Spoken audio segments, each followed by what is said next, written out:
what's going on, y'all? T-Bob here. And Jake as well. And you're about to watch a little OTB LSU. We're going to give you all the latest, greatest between LSU football, baseball, women's basketball, softball, and everything in between. Bottom line, if you want to talk Tigers, keep it locked, subscribe, like it, and we hope you enjoy Friday, 8 a.m. Means it's time to go inside the trenches with our guy, Big Fave, Marlon Favorite. Big Fave, what's happening, bro? Hello, somebody. What's happening, baby?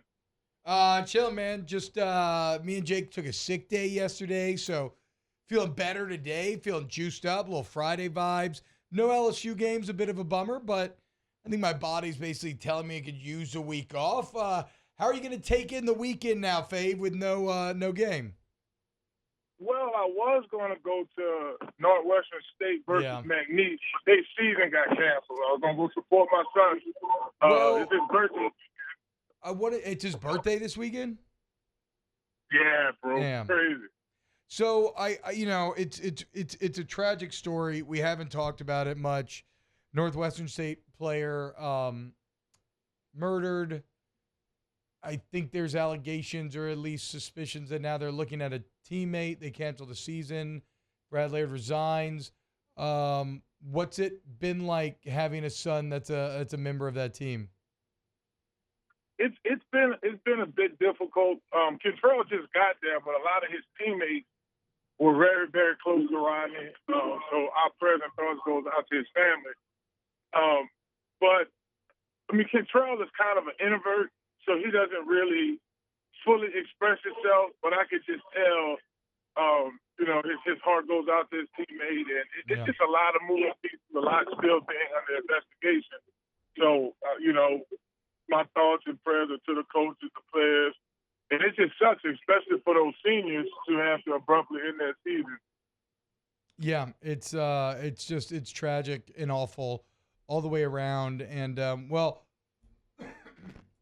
hope that you and your son can find something this weekend to kind of maybe get his mind off it a little bit and spend some quality time together. But I didn't want to start the interview there, but since you brought it up, I wanted to pick your brain on it. All right, let's try the impossible pivot, Fave, and move on to just regular old football topics. First off, is Inside the Trenches going to be in Marrero today? We going to Smalls? Cruising down the street, chugga real slow with the fellas yelling, Marrero. Man, we at the side of Marrero today.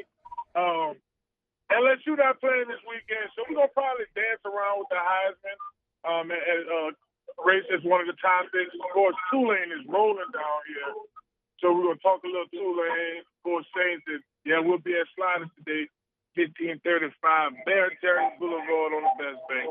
Hell yeah, there you go, dude. Go get yourself some Smalls. Go hang out with Big Fave. Go Inside the Trenches. Speaking of Inside the Trenches, Fave, have you heard anything on Mekhi Wingo? I don't exactly understand through the press conferences what his availability is, as he's been playing hurt, and they said he was going to miss some time, but we're not exactly sure how much. Have you heard anything on Wingo? Nothing new. I did hear that he was questionable. I know we had this bye week. I don't know how much healing could happen in that time frame, but nothing has came to me and BT's attention that anything changed in regards to will he miss Alabama games? Will he be able to play? Will it be a tough time?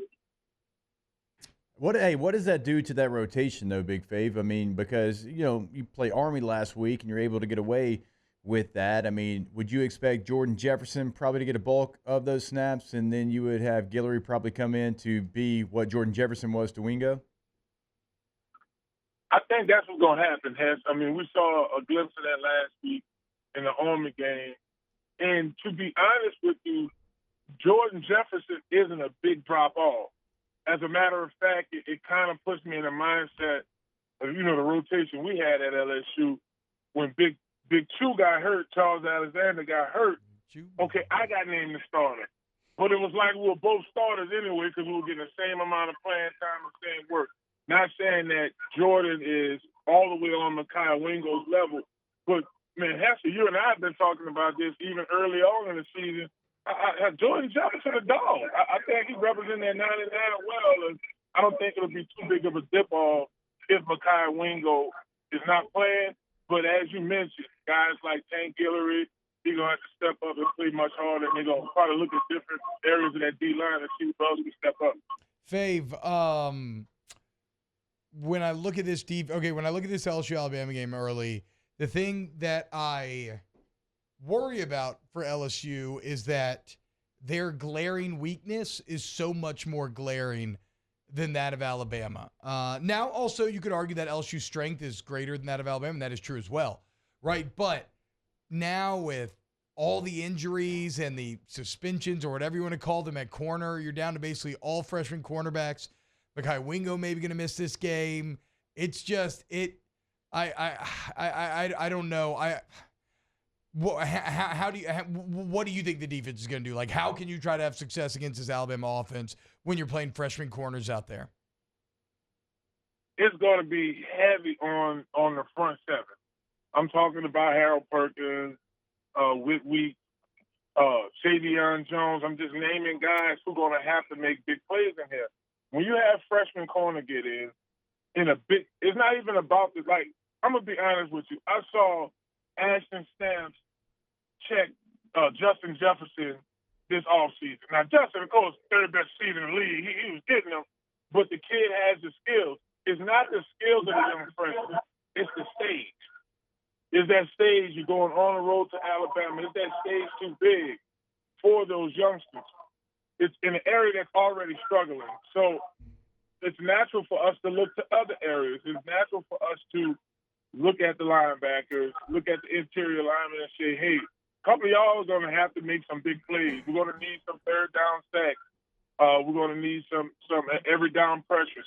We're going to have to wrap up and make tackles. So these are some of the areas I'm looking at of improvement in this off week going into a game. Because this is everything. And let's just cut to the chase. This is Jaden Daniels wins this game. He's at the top of the Heisman race. Yes. Taylor Williams. Yeah. As a teammate, like for Hester senior year, right, which is my redshirt junior year, man, let's go to this national championship. Let's do it for our guys who can't come back next year. I think that we're in this position. There's two things we're looking at here, the SEC West, and we're also looking at Jaden potential motivation for this team to rally around. Fav, I got to be honest. You lost me when you said Justin Jefferson, third best receiver in the league. Who the hell is 1 and 2? Ooh, that's a good question. I mean, you said third like you had it on your mind. I'm gonna say this: the little brother, he's in the top 3. Now you got Tyreek out here. That's true. You have him. That's true. There's Tyreek. And then Hester got a good point. Kind of on some Beyonce stuff. Top 2 and I ain't number 2. You know what I'm saying? Yeah. I mean, I don't know I'm taking anybody over Jets. I was just curious. You said 3 like you had the first 2 in your mind. If there is anyone, though, it would have to be Tyreek, right? Yeah, but Tyreek, incredible player. The offense needs to fit him. So I think Jets goes into any offense and he becomes one. I don't know. I think that's Tyreek could go in any offense, though, bro. How much longer, though? Like, you got to be top-end speed like he has, like That's in true. that last. How much longer can that last? He's a little muscle hamster, though, bro. He may be able to. Remember the muscle hamster? What a fantasy god he was for a year, dude. Yeah. What happened? What happened there? Let me ask y'all this: Is Stephon Diggs number 3? No. So go Jets 1, Tyreek 2. Is Stephon Diggs 3? No. No. Who would be 3 right now? I mean, Jamar's in that conversation. Devontae Adams in that conversation. There are a couple guys. Actually, you know, Cooper Kupp when healthy in that situation. Oh, what are we talking about? A.J. Brown, no? Yeah, he's in that conversation. Is A.J. Brown in the top 3? He's the one on pace for 2,000 yards. Also, a lot of the analytics are saying that Brandon Ayuk is actually like maybe one of the top 3 receivers in the entire NFL as well. Because sure, why doesn't San Fran get more? Even more weapons to celebrate there. All right, Big Fave. We'll talk to you next week and really dive into LSU, Alabama. But you have a great weekend, man. Best of luck and prayers for your son and his teammates, man. I hope you all find a way to have a good birthday weekend and have fun at Smalls today. You got it, buddy. I have a good one. Wow, Jake, what incredible takes. I mean, those guys, they're just the best. I think so. And if you think so, again, hit the like button, subscribe, ring the bell so you get notifications when we post every single day here on OTB LSU.